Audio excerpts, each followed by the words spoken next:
Now, organised crime gangs taking advantage of high street closures to set up industrial-sized cannabis farms in empty shops, cafes, theatres around the UK. And according to the National Police Chiefs Council, some landlords have even found themselves pulled into multi-million-pound criminal industries.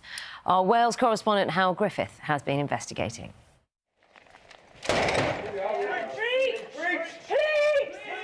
Just behind the high street, right in the middle of town, Gwent police raid a disused building in Abertillery. Inside, hundreds of mature cannabis plants fill every room. An industrial-scale farm planted between the shops and takeaways. It seems to be one of the larger operations that we've come across. There's certainly, as far as we can see, at least 7 large rooms. Looking at it, it's probably something that's been going on for some time. And I would be very surprised if that was the first crop of plants that had come from this building. It's the latest farm the force has found in an empty retail property. Back in October, 3,000 plants were uncovered, growing across every floor of this old department store, right in the centre of Newport. They're beautiful buildings, but unfortunately some of them have fallen into disrepair. They're not being used, so I think certainly these gangs, these organised crime groups can see the opportunity to grow on a scale that they've never had the opportunity to grow before. In recent years, Newport has had one of the highest retail vacancy rates in Britain, and organised crime groups have taken advantage. Big cannabis farms are also found in the old cinema and in city centre offices. But it's not just in this corner of the country where there's a problem. From a bingo hall in Barry to a disused bank in Dudley, high streets from Aberdeenshire to Weston-super-Mare have all been raided by the police. Once busy town centres have attracted a multi-million-pound industry, but officers say it's not just drug dealers involved.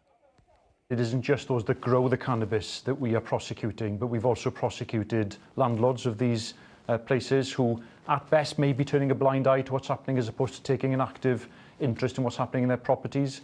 But alongside those tradespeople as well, we've seen prosecutions of estate agents, electricians, people who have facilitated this trade. It's a business model which the police say also depends on human trafficking and serious violence to thrive, as organised crime groups profit from the high street's demise. Howell Griffith, BBC News. Well, let's find out more with Alan Morgan, who's a former police officer and expert witness for criminal drugs trials. Very good morning to you, Alan. Morning. We got a sense, we saw some of those venues, some of those places that have been taken over, used to grow cannabis. Give us a sense of the scale of and how this has changed. Well, it's been a huge change. Organised crime groups obviously look to capitalise on diversifying income streams and moving into vacant premises with plenty of space available. Has seen that shift from domestic growing into large-scale commercial properties being used, simply because of the number of cannabis plants that can be accommodated within locations such as bingo halls, banks, old warehouses. We've seen huge grows, some up to 16,000 plants growing in one site. I suppose, Alan, one of the things that when you talk about these venues, like, shops, cafes, pubs, for example, these are places that are in high streets, aren't they? I mean, they're quite brazen in a way. They're just right there. It's almost in full view. It literally, you can have cannabis plants growing within a couple of yards of you. But again, because of the investment that crime groups are prepared to put into it, they take measures to counter the smell. There's a real technical expertise to some of the growing methods that they use. So they're confident that they're going to get away with it. And they use multiple sites as well. So they reduce the risk of losing a huge income stream by having multiple sites growing simultaneously across different locations. Alan, morning, it's Naga. Just to be clear then, so they don't smell? You couldn't smell that if you were living next door to one? This is one of the problems that growers have of cannabis, because when you crop cannabis, the smell that is produced is very distinctive, and it's very obvious. And I'm sure that there will be people watching this that will have walked along high streets or walked along residential streets and caught a whiff of cannabis growing. But by investing in good ventilation systems, carbon filters, it is possible to reduce the smell significantly. Because my next question really is, if you're living next door to one of these places, and it would surely be obvious, why aren't people reporting it? I think that there's a fear of getting involved. People are concerned about reporting these things to the police.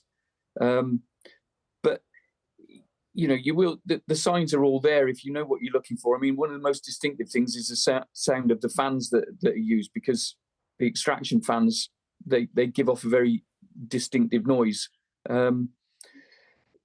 Other factors, that come in as well. Obviously, people coming and going at strange hours. Condensation is a huge issue with them. All the signs are there, but as I say, I'm sure that a lot of people just don't want to become involved and are concerned that they might have got it wrong. And we spoke about how some landlords can be sucked into kind of being involved. What happens? Someone turns up, has a load of cash, says, right, I need somewhere to live. That the routine usually? That is with a lot of the domestic properties. Obviously, it's slightly different with commercial venues. But if you've got a large commercial venue that you're struggling to fill, and somebody comes up and is able to offer good payment terms, and quite often it will be legitimate at the start, but then the payments will become cash. The documentation, if it's not checked properly, you'll find that it's fake. But obviously there is that temptation to fill these properties, because we have this huge problem with vacant industrial units and commercial shops. Thank you so much, Alan Morgan. Thank you very much for your time. Former police officer and criminal drug trial expert witness. Thank you for joining us.